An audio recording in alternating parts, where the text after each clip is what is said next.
찬양과 경배를 받으시기 합당하신 귀하신 우리 주님, 죄악 가운데 이루어져 있을 때에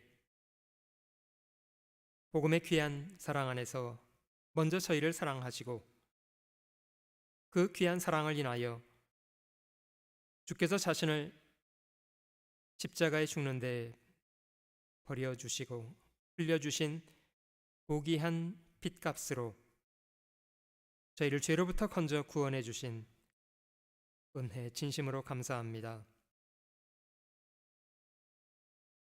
목숨을 버려주신 우리 주님 앞에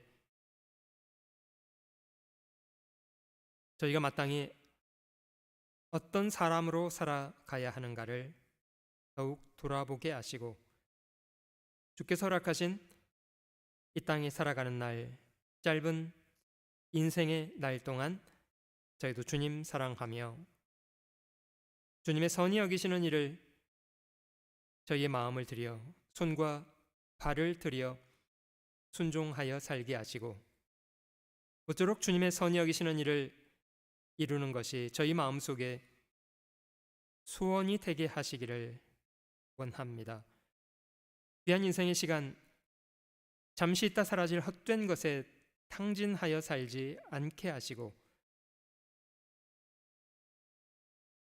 오직 주님이 선히 여기시고 기뻐하시는 일에 즐거이 드릴 수 있도록 도우시기 원합니다. 하나님의 자녀된 사람으로서 저에게 주어진 특권과 저희가 마땅히 어떻게 해야 될 의무들을 잘 분별할 수 있도록 도와주시기를 기도합니다. 이 시간도 각 사람 마음속에 주님의 선하신 뜻과 사랑과 위로로 채워주시기를 기도합니다. 모든 시간을 주님의 자비로우신 손길에만 의뢰합니다. 변함없이 저희를 사랑하시는 우리 구주 예수님의 귀하신 이름으로 기도드립니다.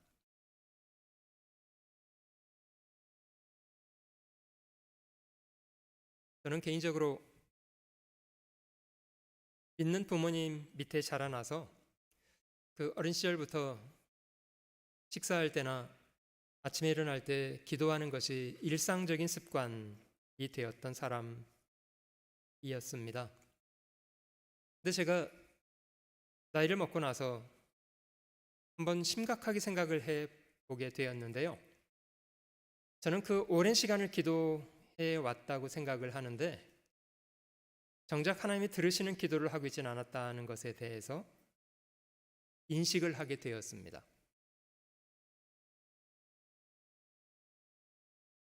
혹시 여러분들도 식사하실 때 기도하시나요? 여러분들에게 음식을 주신 하나님이 여러분들 앞에서 여러분들의 기도를 들으시고 계신다고 생각하시면서 기도하시나요? 아니면 그냥 늘상 하는 일이기 때문에 그냥 주절주절 듣든지 말든지 나는 하는 거지 뭐 하면서 하시는 건 아니신가요?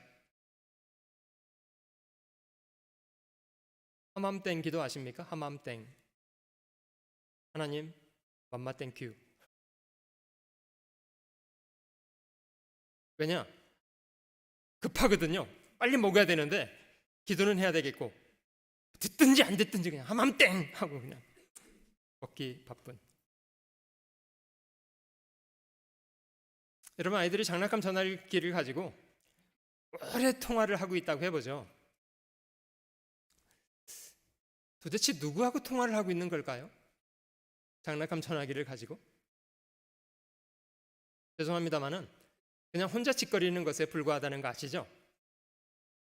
실제로 많은 사람들의 기도가 안타깝지만 그렇습니다.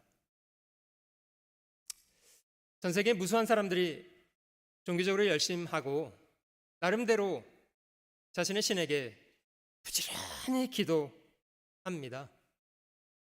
불교에서는 나무로 깎아놓은 부처 앞에서 어떤 사람은 108배라고 합니까? 108배. 더 열성적인 사람은 1080배 곱하기 10을 해가지고 1080배 하고 제가 봤던 다큐멘터리에 어떤 사람은 중국 윈난이라는 곳에서 출발해서 티벳 라싸라고 하는 곳까지 한 석 달을요, 얼어붙은 땅을 오체투지라는 거 아십니까? 세 걸음마다 바닥을 박박 켜서 가는 건데요, 거의 석 달을 동토를 기어서 가더라고요.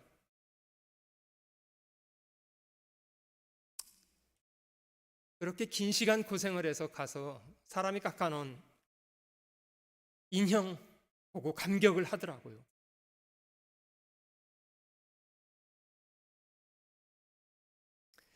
여러분, 기도를 얼마나 오랫동안 했다는 게 중요한 것입니까? 아니면 실제로 듣는 기도를 하는 것이 중요한 것입니까?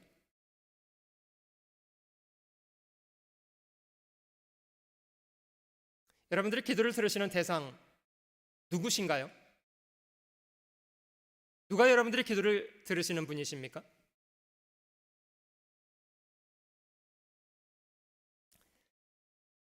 구약성경 열왕기상 엘리야의 이야기 중에 그런 것이 있더라고요.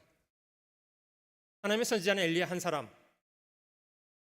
그리고 우상을 숭배하는 선지자들은 바알 선지자 400명, 아세라 선지자 450명, 다수죠. 엄청나게 많은 선지자들이 와 있고요. 엘리야가 이스라엘 백성들 앞에서 그렇게 소리를 했답니다. 제물을 준비하고 기도에 불로 응답하시는 신이 진짜 신이다. 선지자 엘리야가 바알 선지자들에게 너희는 숫자가 많으니 너희가 먼저 해보라고, 재단을 준비해놓고 짐승을 잡아서 벌려 놓고요, 바알 선지자들이 기도하기 시작했답니다. 바알이여 응답하소서, 우리의 기도를 들으소서. 아침부터 시작해서 기도를 한참 했습니다. 시간이 점심이 지나가고 해질 즈음이 될 때까지 열의를 다해서 기도했답니다. 무슨 의미가 있는 거죠?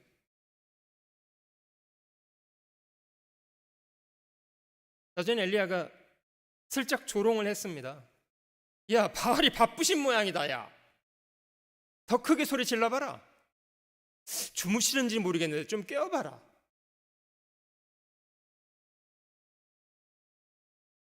안타깝지만 해질 때까지 나중에는 급기야 칼과 창을 가지고 몸에 상처를 내고 피를 철철 흘리면서까지 기도를 했는데도 아무 소리도 없고 돌아보는 자도 없더랍니다. 왜 그렇게 된 겁니까? 이런 기도를 가리켜서 헛된 부르짖음이라고 합니다. 헛된 부르짖음, 영어로 empty talk. 말은 많이 했는데 정작 들으시는 분께 말한 것이 아니라 혼자 짓거린 헛된 부르짖음.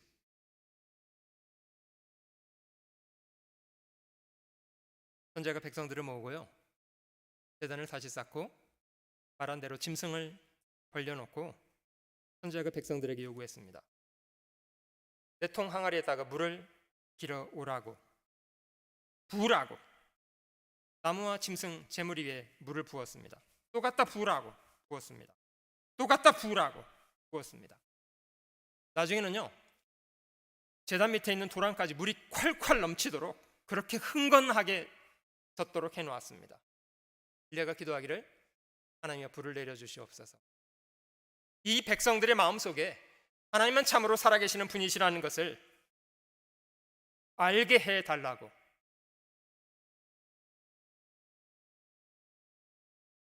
불이 내려왔습니다. 도랑에 있는 물까지 불이 흔적 없이 살라 올라가 버렸습니다.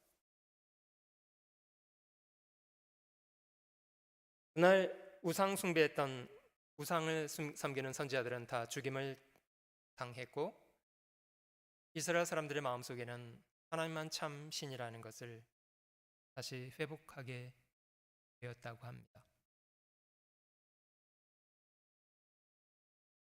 여러분, 그리스도인들, 구원받은 사람들은 죄사함을 받아서 하나님의 자녀가 된 특권을 누리고 살아가는 사람들입니다. 많은 사람들이 실제로는 하나님과 상관없는 상태로 헛된 기도 많이 합니다. 여러분, 저 서울대학교에 등록금을 내기 원한다면 뭐부터 해야 되는지 아세요? 그 서울대학교를 찾아가서 서무과에 가서 등록금을 내겠다고 하면 뭐라고 할 것 같습니까? 실례지만 저 서울대학교 학생이신가요? 아닙니다. 그래도 좀 냅시다. 그럼 그분은 뭐라고 하겠습니까? 당신이 해야 될 일은 등록금을 내려고 할 것이 아니고 먼저는 서울대학교 학생부터 되세요. 맞습니까? 그렇다니까요. 여러분, 저 하나님을 아버지라고 막 부른다고 아버지가 되는 게 아니잖아요. 주기도문에 하늘에 계신 우리 아버지여라고 많이 암송합니다마는 하나님을 아버지라고 부른다고 아버지가 되는 건 아니잖아요. 먼저 거듭 태어나서 하나님의 자녀가 된 사람들이 비로소 하나님의 자녀답게 살라, 이런 명령 아닙니까?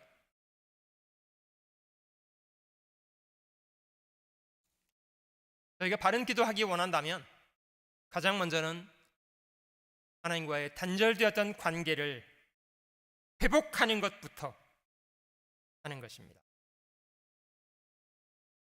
하나님의 자녀로 출생하는 것부터, 하나님의 자녀가 되는 것부터. 그러면 자녀로서 아버지 되신 하나님 앞에 당당하게 필요한 것을 구할 수가 있습니다.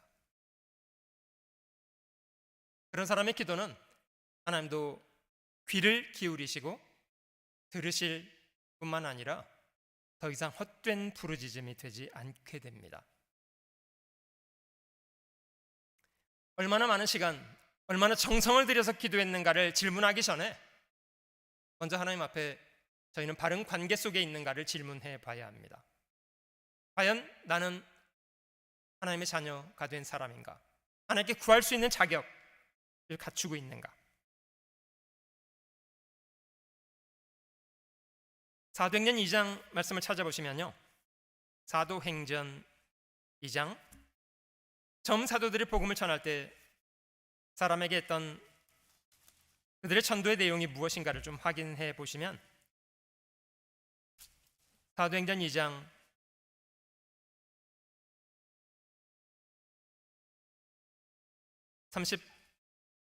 37절,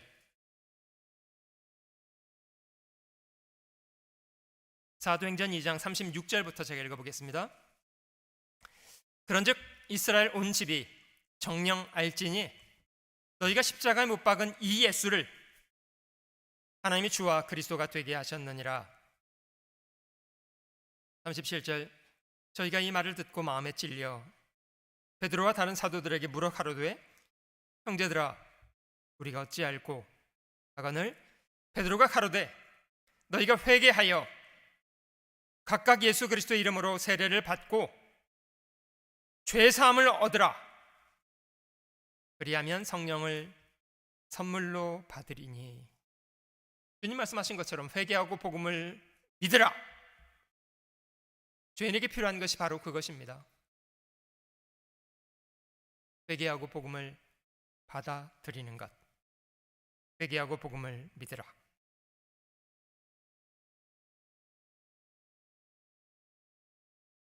예수 그리스도의 이름으로 세례를 받고 죄 사함을 얻으라. 그리하면 성령을 선물로 받으리니. 여러분, 이 복음은요 몇몇 특별한 사람에게 제한적으로 주어진 것이 아니고요, 하나님이 일방적으로 준비하신 복음은 모든 사람에게 열려있는 복된 메시지입니다. 39장, 이 약속은 너희와 너희 자녀와, 물론 대부분 유대인들이었다고 생각합니다. 사도들에게 직접 이 말씀을 들었던 사람들요.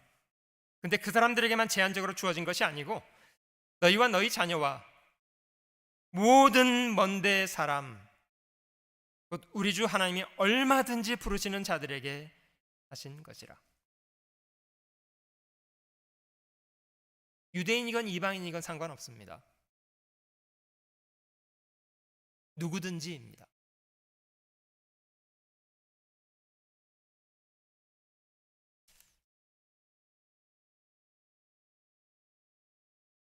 같은 사도행전 한 장을 더 뒤로 넘겨보면요, 3장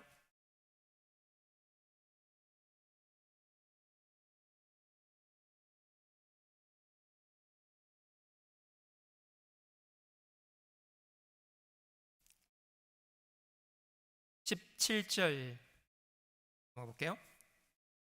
형제들아, 너희가 알지 못하여서 그리하였으며 너희 관원들도 그리한 줄 아노라.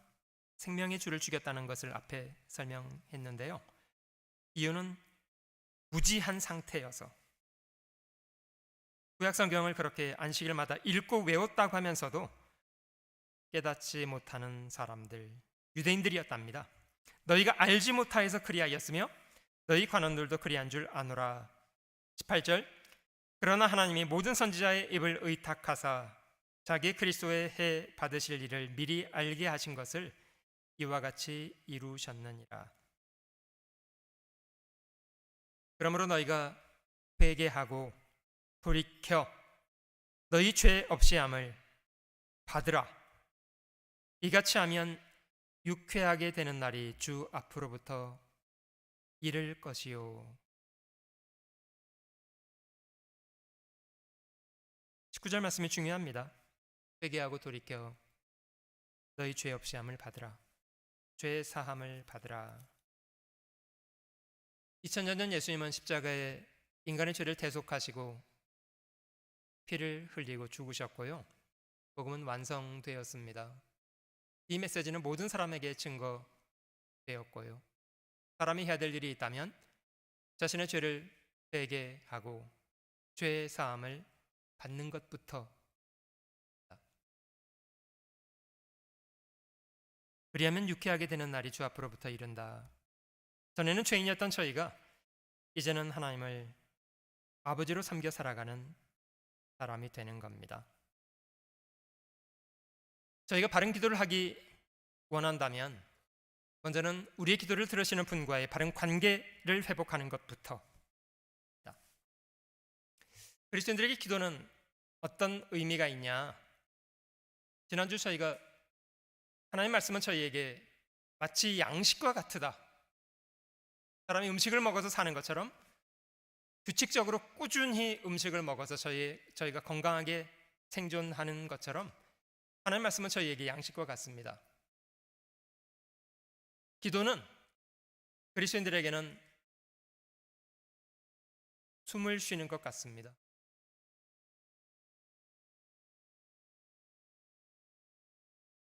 저희가 매 순간의 호흡을 통해서 생존하는 것처럼 저희 마음의 초점이 세상으로 흐트러져 있지 않고 하나님을 향하도록, 저희는 기도를 통해서 전능하신 하나님과 친밀한 대화 속에 살 수 있습니다. 마치 라디오의 주파수를 맞추는 것처럼 우리 마음의 주파수를 하나님께 맞추어 놓고 사는 것입니다. 실제 능력 있는 인생을 살기 원한다면 기도해야 합니다. 기도는 전능자와의 관계를 건강하게 만드는 방법이기 때문입니다.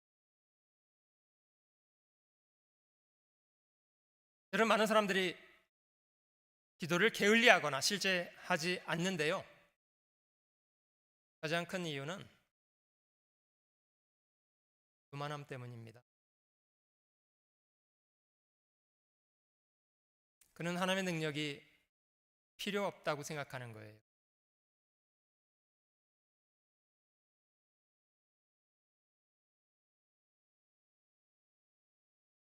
스스로 자신의 능력을 과신하고 살기 때문에 하나님께 기도하지 않고 구하지 않습니다.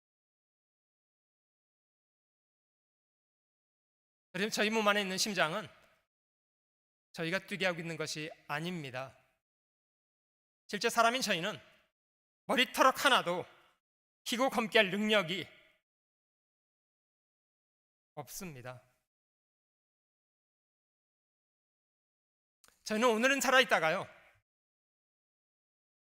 내일은 안개처럼 사라질 수 있는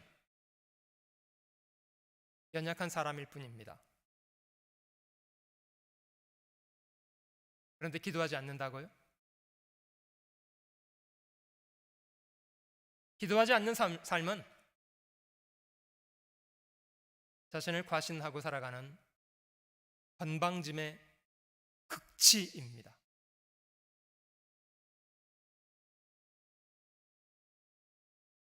우리는 기도해야 합니다. 우리가 하나님 앞에 얼마나 연약한가를 배우기 위해서도 저희는 기도해야 합니다.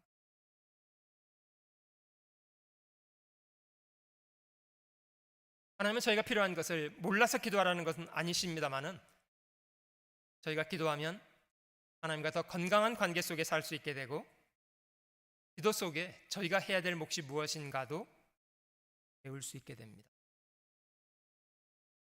빌립보서 4장에는요, 저희가 본성적으로 열심히 하는 염려에 대해서 이렇게 권면하고 계십니다. 아무것도 염려하지 말고 염려를 그치라는 것부터 명령하십니다. 오직 모든 일에 기도와 간구로 너희 구할 것을 감사하는 마음으로 하나님께 아뢰라.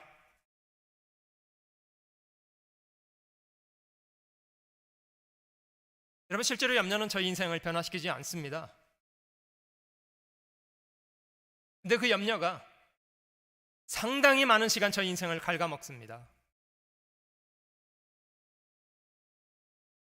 성경은 염려라고 말씀하지 않고요, 염려를 그치라고 명령하십니다. 염려를 중단하라.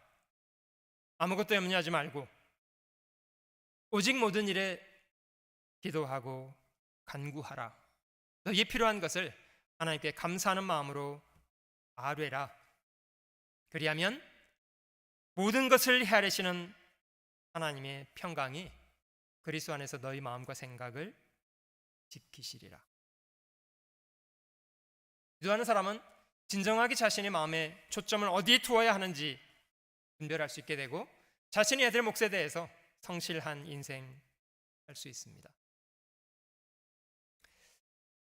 여러분들의 하나님은 여러분들의 아픔, 어려움에 대해서 어떤 태도를 취하고 계시는 분이십니까?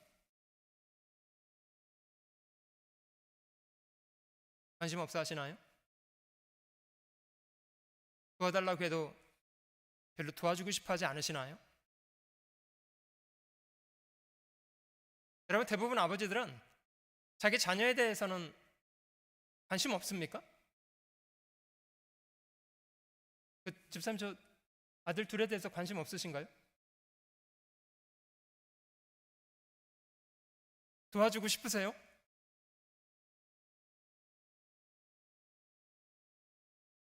저만 현재 안심해도 되겠어. 관심 많으시대. 아버지가 자기 자녀들에 대해서 관심 없다고요? 아니요, 관심 있어요. 도와주고 싶어 하고요. 중요한 건요, 천지를 지으신 전능자가 저희 아버지가 되셨는데, 그러면 저희가 그런 전능자에게 어떤 태도를 취하는 것이 적당한가에 대해서 분별하는 것입니다. 물론 저희에게 많은 어려움도 하나님의 계획과 섭리 속에서 저에게 주어지는 거라는 것은 부인할 수 없습니다. 하나님이 저희를 뭔가를 가르치기 원하시거나 어떤 훈련이 필요할 경우에 어려움을 주실 수도 있습니다. 우리가 뭘 잘못해서 어려움을 줄 수도 있고요. 빨리 배우고 그 속에서 하나님이 가르치시는 것을 익힐 수 있도록 하고요.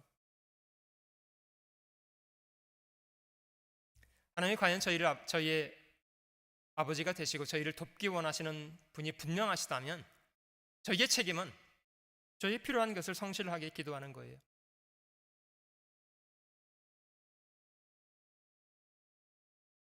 정말 중요한 것은 저희가 성실하게 기도할수록 저희 삶이 하나님 앞에 깨어있는 인생이 됩니다. 저희가 성결 가까이 하는 것도 깨어있을 필요가 있고요. 기도하는 것에도 깨어있어야 합니다. 하나님이 지금 나에게 무엇을 원하시는지, 내가 무엇을 해야 마땅한지, 이런 것을 기도 속에 저희는 잘 분별할 수가 있고, 기도하는 사람은 삶의 초점을 하나님이 선히 여기시는 것에 잘 맞추어 살아갈 수가 있습니다. 주님도 선한 기도의 모범을 저에게 보여주셨고요. 많은 믿음의 사람들이 실제 그들의 삶 속에 그들은 하나님 앞에 성실하게 기도하는 사람들이었습니다. 한 가지 예시를 좀 살펴보고 싶은데요. 출애굽기 32장을 찾아보시면 출애굽기 32장 모세가 하나님께 드렸던 기도가 기록되어 있는데요. 내용은 이런 겁니다.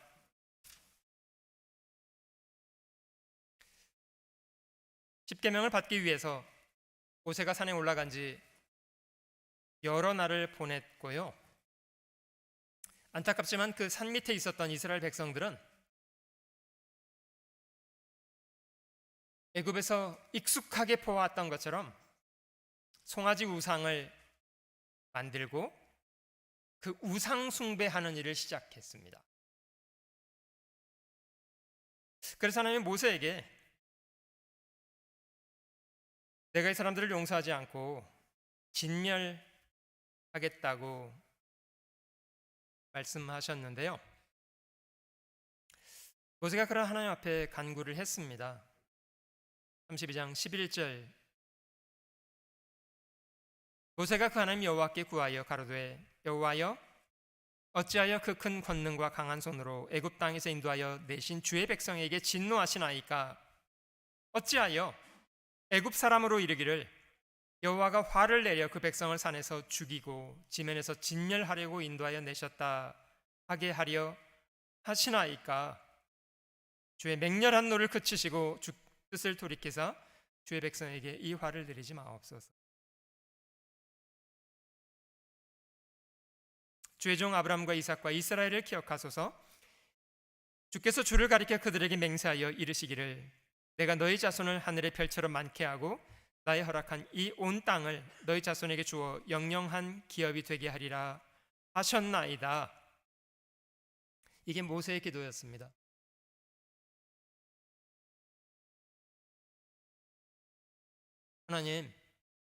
하나님께서 이스라엘 백성들을 범죄했다고 진멸하시면 애굽 사람들이 그 일을 필연 들을진데 하나님이 무능한 분이라고 욕하게 되지 않겠습니까? 자기 백성을 가나안 땅에 드릴 능력도 없고 광야에서 죽이시려고 출애굽을 시켰다고 하지 않겠습니까?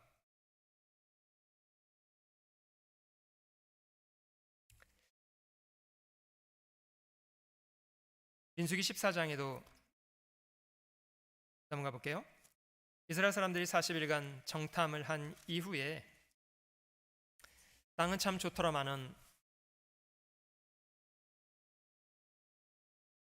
그 땅 사는 사람들은 기골이 장대하고 우리는 메뚜기 같더라 이런 악평을 하면서 그들이 다시 애굽으로 돌아가겠다고 반역을 하던 때에도 모세가 여전히 기도했습니다. 민수기 14장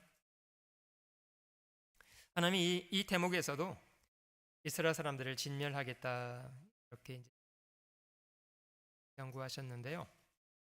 14장 13절 모세가 여호와께 여짜오되 애굽인 중에서 주의 능력으로 이 백성을 인도하여 내셨거늘 그리하시면 그들이 듣고 이 땅 거민에게 구하리이다. 주 여호와께서 이 백성 중에 계심을 그들도 들었으니 곧 주 여호와께서 대면하여 보이시며 주의 구름이 그들 위에 섰으며 주께서 낮에는 구름 기둥 가운데서 밤에는 불 기둥 가운데서 그들 앞에서 행하시는 것이니이다. 이제 주께서 이 백성을 한 사람같이 죽이시면 주의 명성을 들은 열국이 말하여 이르기를 여호와가 이 백성에게 주기로 맹세한 땅에 인도할 능이 없는 고로 광야에서 죽였다 하리이다. 이제 구하옵나니 이미 말씀하신 대로 주의 큰 권능을 나타내시옵소서. 이르시기를 여호와는 노하기를 더디하고 인자가 많아 죄악과 과실을 사하사 형벌받을 자를 결단코 사하지 아니하고 아비의 죄악을 자식에게 갚아 3, 4대까지 이르게 하리라 하셨나이다. 구하옵나니 주의 인자의 광대하심을 따라 이 백성의 죄악을 사하시되 애굽에서부터 지금까지 이 백성을 사하신 것 같이 사하옵소서. 참 귀한 기도죠. 하나님 뭐라고 하셨을까요? 하나님 깜짝 놀라셨습니까? 그것까지 생각 못 해봤네 이러셨습니까? 그게 아니고요.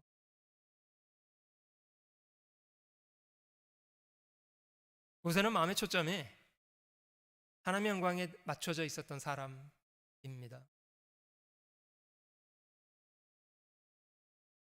이 백성을 다 진멸하고 내가 너를 통해서 새로운 민족을 만들면 안 되겠냐. 모세가 이기적인 사람이었다면 하나님 뭐 그렇게 하시죠. 뭐.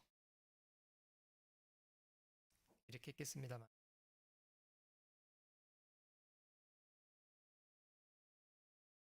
마음의 초점이 하나님께 맞춰져 있는 사람들의 바른 기도,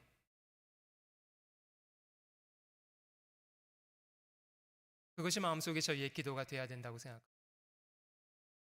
하나님이 솔로몬에게 내가 너에게 무엇을 줄고 너는 구하라. 솔로몬이 구했습니다. 하나님, 제가 이 많은 사람들을 재판해야 될 왕이 되었는데 하나님, 제가 지혜가 없습니다. 내가 하나님의 백성을 과연 잘 인도할 만한 지혜를 저에게 주시옵소서. 하나님이 참 좋게 여기셨답니다. 네가 오래 사는 것을 구하지도 않고 원수를 멸해달라고 구하지도 않고 부귀와 영화를 구하지도 않고 지혜를 구했다. 역사 속에 어떤 사람도 누리지 못했던 지혜를 내가 너에게 주겠다. 하나님이 덤으로 부귀와 영화도 넓은 마음도 함께 주었답니다.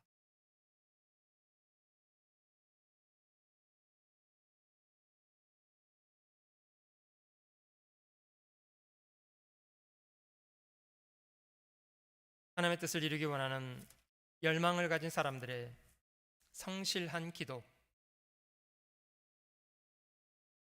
그런 기도가 참 아쉬운 시대를 저희는 삽니다.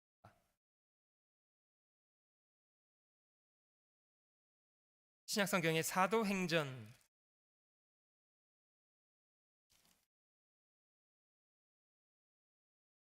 사도행전 1장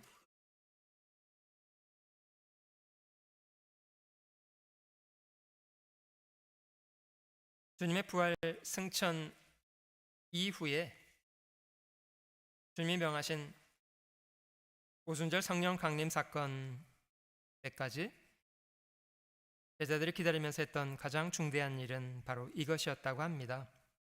사도행전 1장 12절, 제자들이 감람원이라는 산으로부터 예루살렘에 돌아오니, 주님의 승천 이후 사건입니다. 이 산은 예루살렘에서 가까워 안식일에 가기 알맞은 길이라. 들어가 저 이유하는 다락에 올라가니 베드로, 요한, 야고보, 안드레와 빌립, 도마와 바돌로메, 마테와 및 알페오의 아들 야고보, 셀로신 시몬, 야고보의 아들 유다가 다 거기 있어. 주님의 사도들, 대부분 주님의 사도들 기록하고 있고요. 14절, 여자들과 예수의 모친 마리아와 예수의 아우들로 더불어 마음을 같이하여 전혀 기도에 힘쓰니라. 이 전혀라는 단어랑 힘썼다는 말이 살짝 안 어울리는 것처럼 느껴지기도 하는데요. 실제 강조를 한 부분이라고 생각합니다. 영어 성경에는 그들이 꾸준히 한 마음으로 기도했다. 고요. 2장 말씀도 넘어가 볼게요. 2장 40절.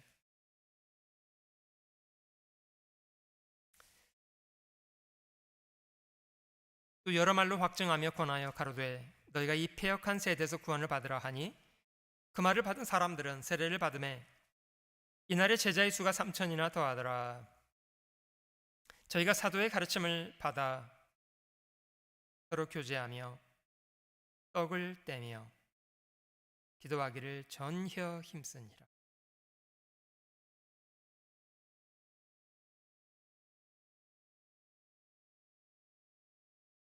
많은 믿음의 사람들이 실제로 기도의 사람이었다는 것 분명하고요.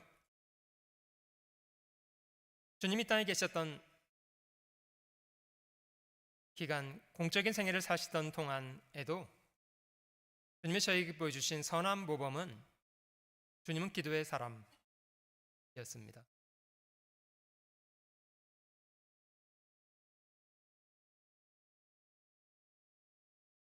주님이 세례자 요한에게 침례를 받으신 이후로부터 공적인 생애는 시작되었는데요.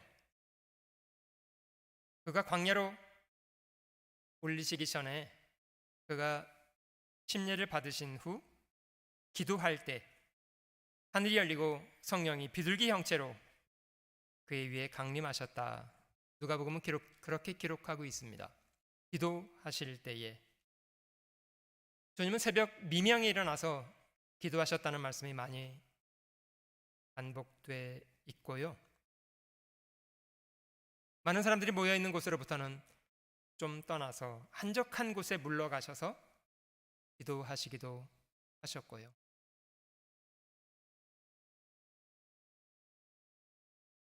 여러분, 저희도 많은 사람과 함께 복잡하게 생활할 때도 있습니다만은 조금 한적한 곳을 찾아서 조용히 하나님 앞에 마음을 드릴 수 있는 그런 기도 필요하다고 생각 들고요. 간혹 기회가 되신다면 좀 산을 찾아서 조용한 중에 걸으면서 하나님 앞에 자신의 사정에 대해서도 충분히 말씀드리고 기도하는 시간을 갖는 것.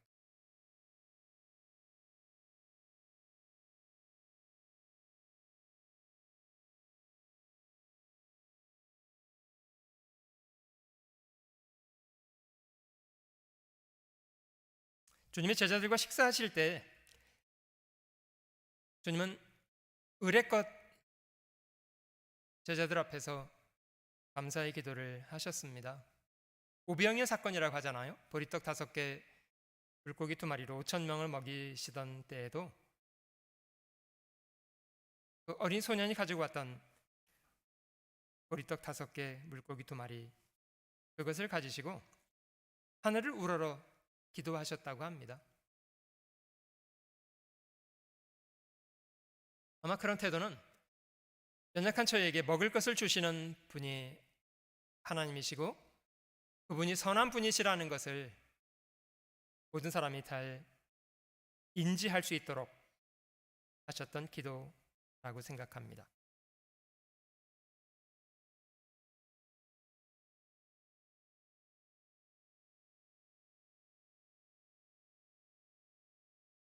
마태복음 26장 이 기도는 저희가 한번 찾아볼게요. 주님의 기도 가운데 저희 마음속에 가장 신중하게 오늘 삼아 배워야 될 기도라고 생각됩니다. 마태복음 26장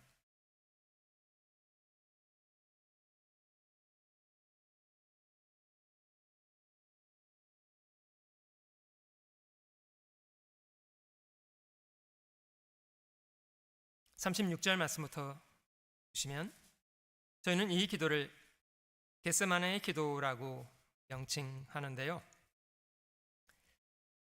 주께서 자신의 죽음을 바로 앞두시고 기도하셨던 내용입니다.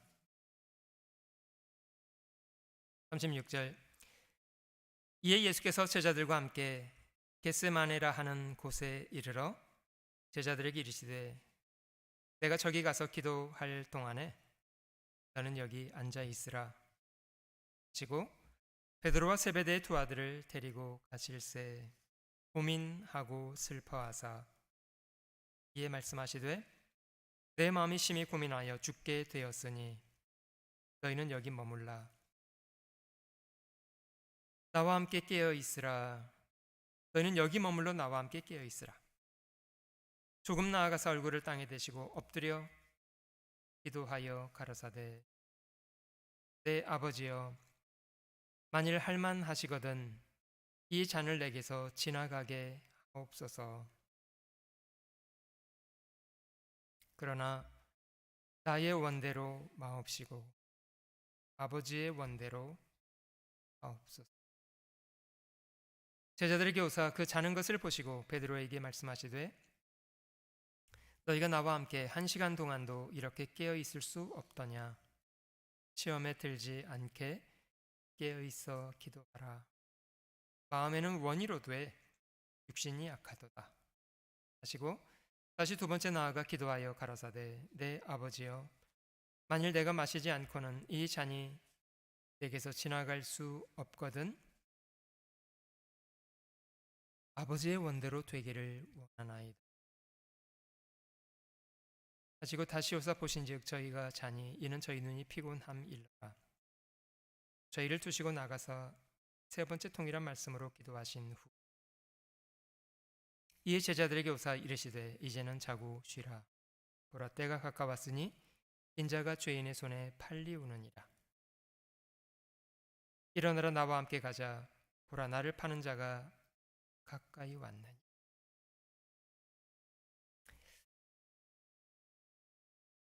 자신의 뜻보다는 하나님의 뜻이 이루어지기를 원하셨던 주님의 기도. 하나님께서 원하셨던 뜻은 자신의 죽음이었습니다. 죄인을 대속하기 위한 죽음, 그것이 그리스도를 향하신 하나님의 원이셨습니다.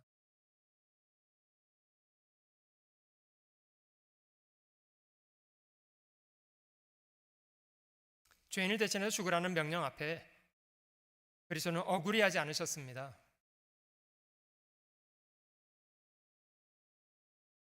죄인을 위해서 죽으란다.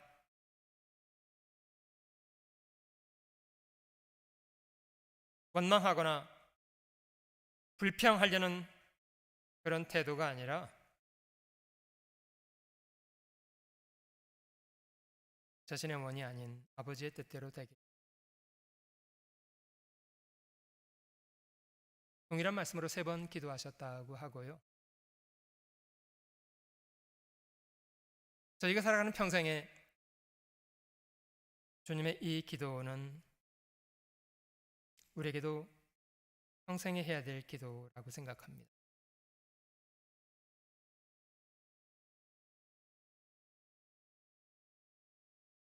여러분 중요한 것은 저희 열망을 이룬 것이 성공한 인생이 아닙니다. 얼마나 저희가 원하는 것을 잘 이루었는가가 저희 인생을 성공한 삶으로 결정하는 것이 아니라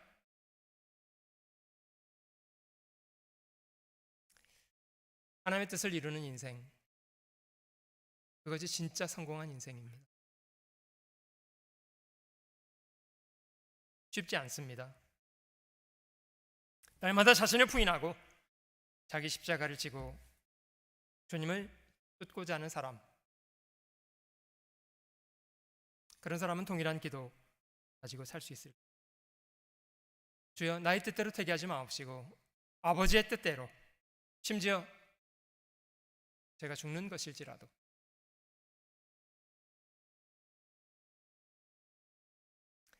주님은 심한 통곡으로 기도하셨다고 하고요. 그의 하나님을 경외하는 마음을 인해서 하나님이 그의 기도를 들으셨다. 실제로 주님은 십자가 위에서 자신을 못 받고 저주하는 사람을 위해서도 조용히 기도하셨고요. 아버지여, 저희를 사하여 주옵소서. 저희는 자신이 하는 일을 알지 못함을 인하여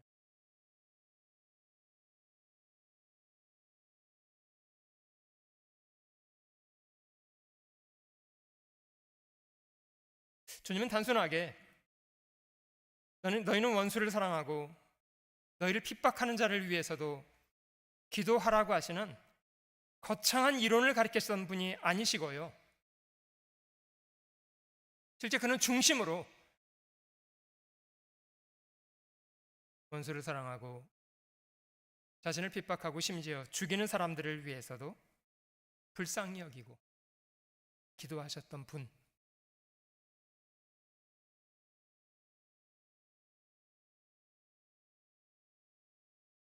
저희가 그런 분을 주님이라고 부르는 사람들이라면 저희도 그런 주님의 마음을 품어 자신의 욕망보다는 하나님의 뜻의 마음을 드리는 기도, 자신을 핍박하는 사람들을 위해서도 불쌍히 여겨주고 기도해주는 사람 되었으면 좋겠습니다.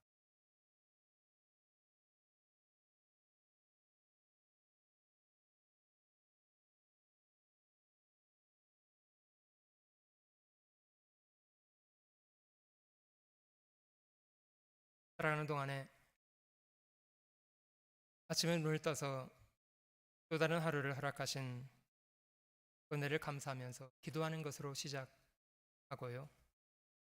하나님, 저에게 또 한 날을 허락하시니 감사합니다. 오늘 하루도 주님의 뜻하신 바를 잘 이루는 귀한 날이 되도록 저에게 지혜를 주시고 용기와 힘을 주시고 동행해 주시옵소서. 하나님, 하루를 주님께 의뢰합니다. 이런 기도로 하루를 시작하는 것, 하루 일과를 마치고 잠자리에 들 때 보냈던 하루를 돌아보시면서 하나님, 제가 혹 하나님 앞에 잘못을 저지르진 않았는지요? 하나님이 저에게 주신 일 제가 잘 완수했는지요? 자신을 돌아보는 기도, 그 하루의 시간을 감하는 것. 아침을 여는 열쇠, 하루를 잠그는 자물쇠. 무슨 일을 하든지 말이든지 일이든지 다 주의 이름으로 기도하고 기도로 시작하고 기도로 마치고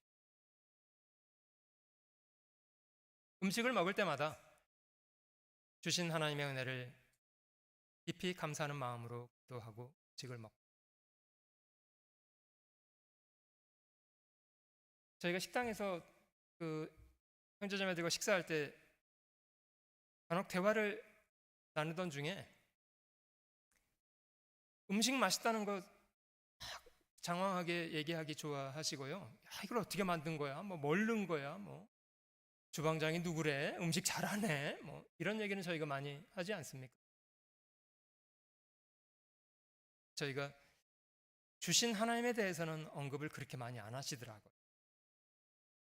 가장 중요한 일은 하나님께서 하셨는데 그걸 감사하는 것은 인색하시더라고요.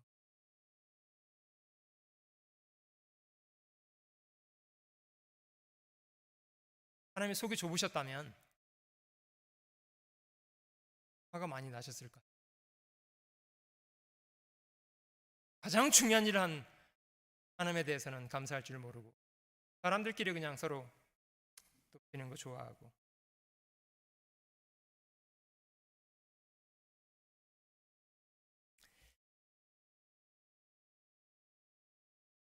저희가 해야 될 기도라고 생각이 들고요. 믿지 않는 사람들과 함께 식사를 하시게 될 기회가 있으시다면 그때는 꼭 놓치지 말고 식사하실 때 기도하는 모습을 보여주시는 게 좋습니다. 왜냐고요? 저희가 식사할 때 기도하는 모습을 보여주면 가장 효과적으로 상대방에게 저희가 하나님을 경외하고 살아가는 사람이라는 걸 보여줄 기회가 되고요.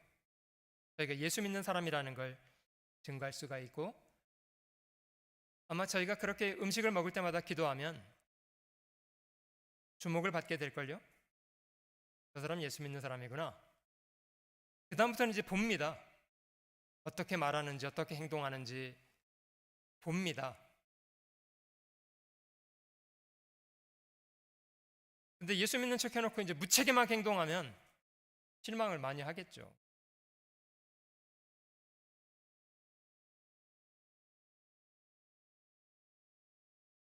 그러나 저희가 과연 말하고 행동하는 것이나 모든 것이 사람에게 그리스도인으로 덕스러우면 그러면 소망에 대해서 궁금해야 하고 질문합니다.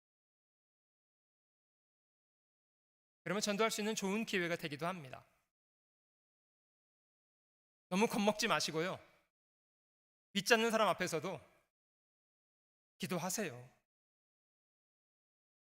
좋습니다. 눈 뜨고 기도하실랍니까? 하나님 저 중심을 보시는 분이니까 저는 하나님 제가 감사하는 거 아시죠? 이렇게 하지 마시고요. 또 한 가지는 하루의 시간을 돌아보면서 자신의 저질렀던 과오들에 대해서는 좀 돌이키는 기도도 하셨으면 좋겠어요.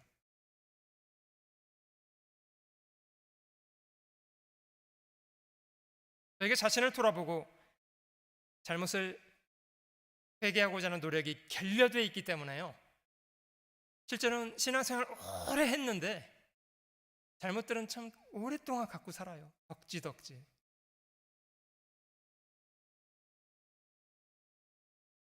아마 저희가 성실하게 자신을 돌아보고 하나님 앞에 마음을 돌이키는 기도에 간다면 하나님이 저희 마음을 새롭게 하고 돌이킬 수 있는 마음도 주시리라고 생각합니다.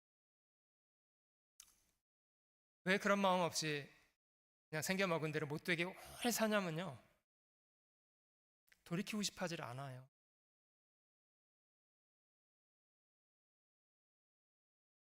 말씀을 배우면 잘못인 줄 아는데 돌이키고 싶진 않아. 핑계 들어대고.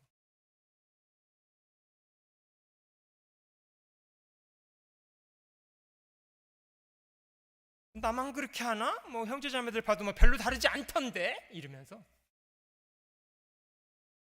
자기 합리화하고요.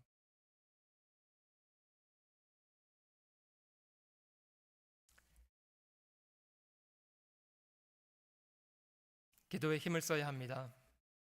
참 쉽지 않습니다. 마태복음 6장 한번 찾아보겠습니다.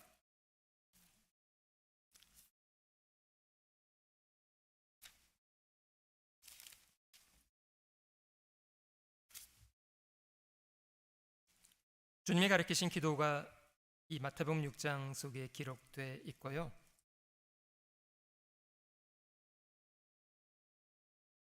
마태복음 6장 9절, 그러므로 너희는 이렇게 기도하라. 하늘에 계신 우리 아버지여, 이름이 거룩히 여김을 받으시오며. 아버지 이름이 영광이 되게 하려면 자식으로 책임감 있게 좀 살아요. 맨날 말썽 부리고 욕먹을 짓 하고 다니지 말고.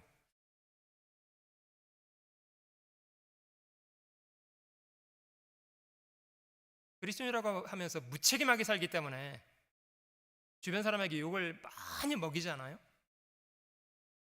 대놓고 그렇게 얘기하세요. 야, 교회에서 그렇게 가르치대? 뭐 이렇게. 하나님이 그렇게 하라고 시키대? 이렇게 막 하나님까지 싸잡아서 욕을 많이 하잖아요. 많이 들어보셨습니까? 이런 거 많이 들어본 건 별로 안 좋은 건데.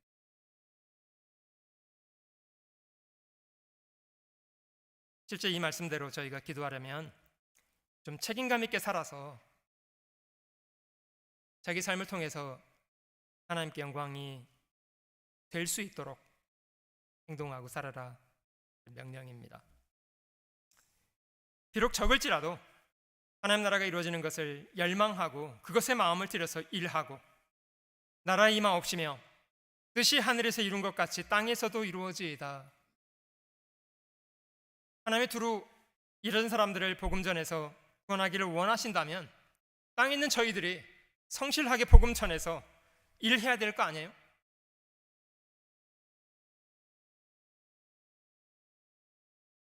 11절 오늘날 우리에게 일용할 양식을 주옵시고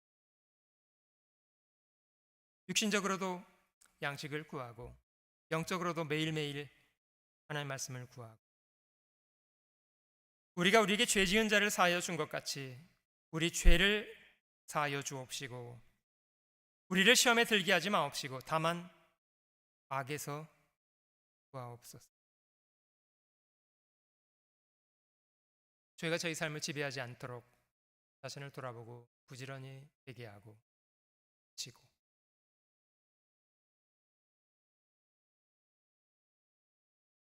성실하게 기도하면 감각이 살아나고요. 우리가 뭘 잘못하는지 깨닫고 하나님이 돌이킬 수 있는 그런 마음도 힘도 주시리라고 믿습니다. 만일 우리가 우리 죄를 자백하면 저는 미쁘시고 의로우사 우리 죄를 사하실 뿐 아니라 모든 불의에서 깨끗게 하실 것이요.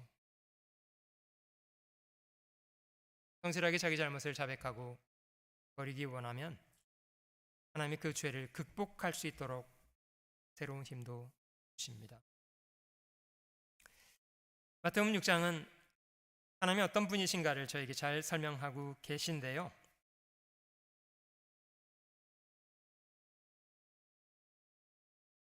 육 장 1절 말씀해 보시면 사람에게 쇼하기 위해서 하지 말라 경고하고 계십니다. 사람에게 보이려고 그들 앞에서 너희 의를 행치 않도록 주의하라. 그렇지 아니하면 하늘에 계신 너희 아버지께 상을 얻지 못하느니라.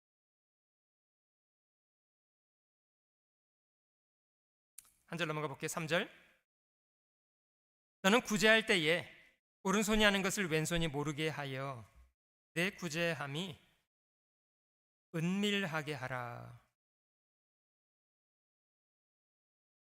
은밀한 중에 보시는 너희 아버지가 보시리라. 하나님은 마음의 중심을 살피시는 분이시고요. 은밀한 중에 저희 기도를 하시는 분. 5절 또 너희가 기도할 때에 외식하는 자와 같이 되지 말라. 저희는 사람에게 보이려고 회당과 큰 거리 어귀에 서서 기도하기를 좋아하느니라.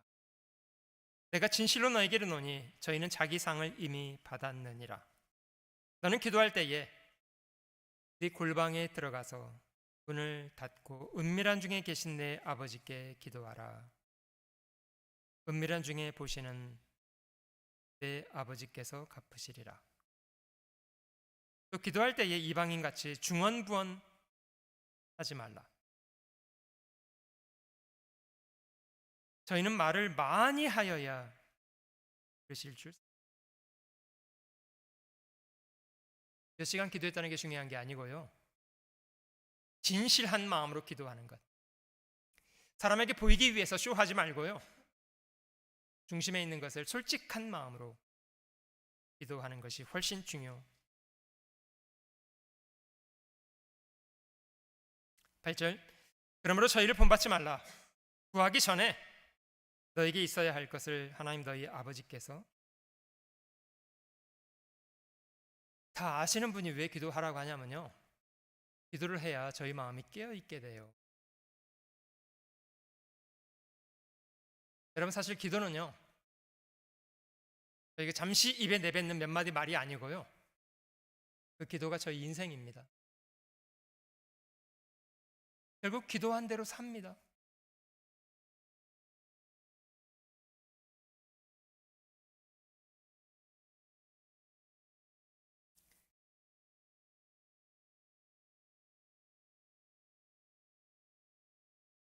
저도 아침에 사무실에 출근하면 저희가 기도해야 될 것을 잊어먹을까 봐 순서대로 쭉 번호를 매겨서 기도할 내용들을 적어놓고 기도하는데요. 가장 먼저 기도하기 시작하는 것은 교회를 위해서 기도합니다. 하나님, 교회 많은 설교자들 하나님 말씀을 바르게 증거해서 교회를 건강하게 세우게 하시고 교회가 주님의 뜻하신 바를 유감없이 이룰 수 있도록 해주세요. 설교자들을 위해서도 기도하는 이유는 그것입니다. 해외에 200명 가까이 되는 선교사들이 나가서 하고 있는데요. 그들이 있는 교회, 그들 가정, 그들의 사역을 위해서도 하고요. 어쩌록 하나님께서 그들을 통해서 전 세계 복음 전하고자 하는 일을 이루실 수 있도록 함께 해달라.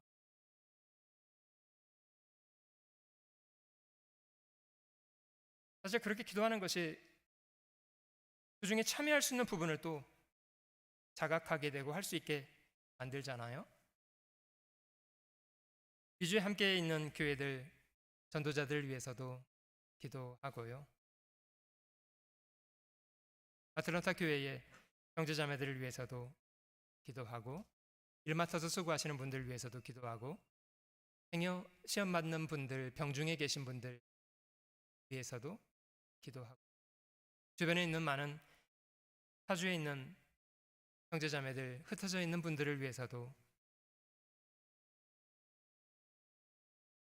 하나님이 저에게 주신 켄터키 수양관을 위해서도 기도하고, 건물 지어지는 과정이나 관리인을 위해서도 기도하고, 가족들을 위해서도 기도하고, 그런 기도를 쭉 하다 보면 내가 어떤 마음을 품고 살아야 되는지에 대해서도 중심을 잡을 수가 있고요. 어떤 일을 해야 되는가에 대해서도 생각을 정돈할 수가 있고, 그렇게 하루를 시작하려고 많이 해보니까 쉽지 않더라고요. 기도하는 게 참 어려운 일이더라고요. 열심히 기도하면 저희가 하나님 앞에 깨어있는 마음을 얻을 수 있습니다. 저희가 기도할 때마다 구주 예수님의 이름으로 기도드렸습니다, 이렇게 마치는데요. 자기가 쓰고 싶은 거 다 쓰고 예수님의 이름으로 폐기하라고 하면 양심불량 아닙니까? 자기 쓰고 싶은 거 다 쓰고 카드는 아버지 거 갖다가 쓰면 그 양심불량인 거 아시죠? 아버지 뜻에 맞는 걸 구하고 좀 예수님 이름으로 기도했다고 하셔야 될 거 아니에요? 한 구절 더 찾아볼게요. 요한복음 15장을 한번 찾아보시면요,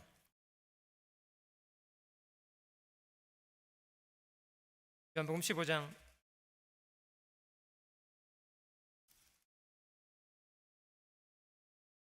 7절,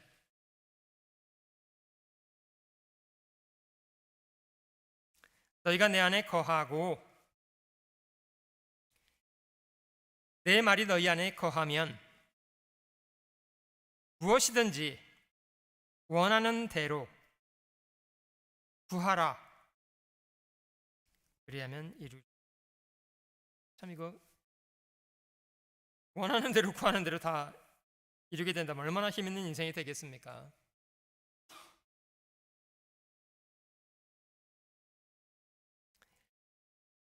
기도하는 것마다 다 이루어진다면 얼마나 좋겠어요.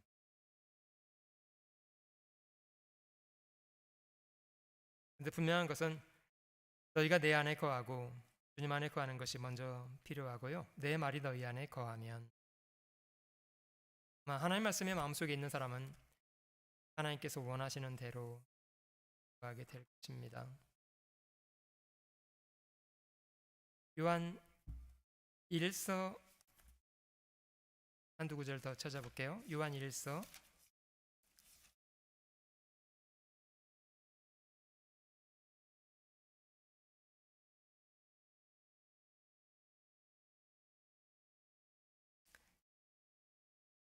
3장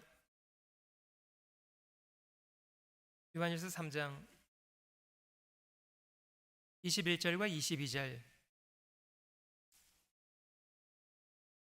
요한 1서 3장 21절과 22절입니다. 사랑하는 자들아, 만일 우리 마음이 우리를 책망할 것이 없으면 하나님 앞에서 담대함을 얻고 무엇이든지 구하는 바를 그에게 받나니 이는 우리가 그의 계명들을 지키고 그 앞에서 기뻐하시는 것을 행함이라.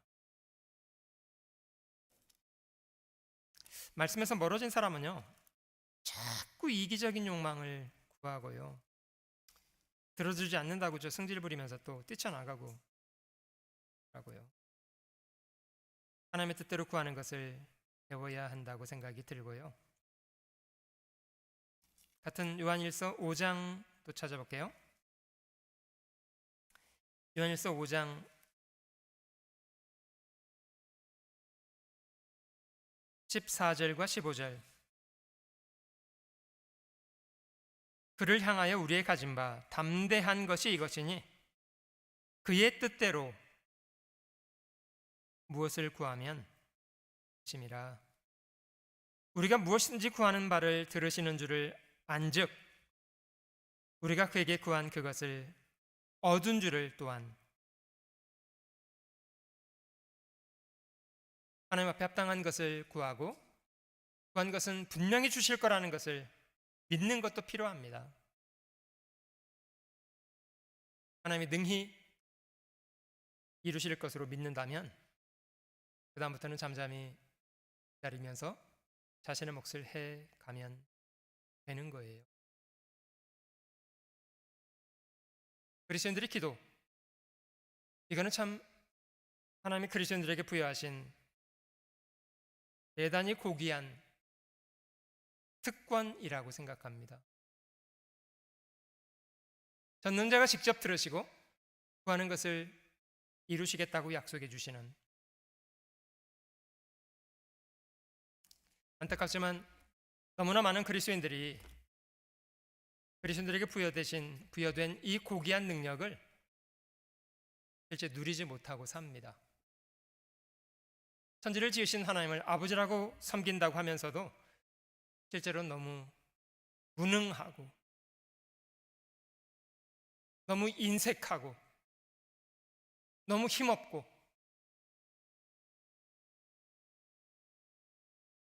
저 인생이 그런 힘없는 인생이 되지 않도록 하기 원한다면 성실하게 기도하고 기도한 대로 행하고 기도에 깨어있는 사람으로 살아야 되겠습니다. 기도하시겠습니다.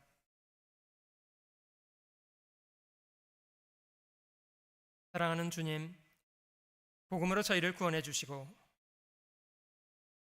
하나님의 자녀로 이 땅에 남은 삶을 살게 하시니 감사합니다.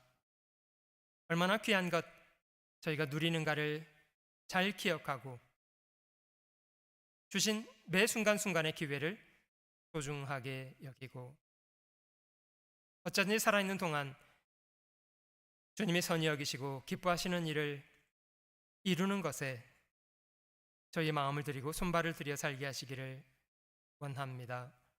교회를 봉사하고 두루 이뤄진 사람들에게 복음 전하는 것이 저희의 기도가 되고 저희 삶의 소망이 될 수 있도록 이끌어 주시기를 기도합니다. 감사드리며 언제나 변함없이 저희를 사랑하시는 우리 구주 예수님의 귀하신 이름으로 기도드립니다. 찬송가 400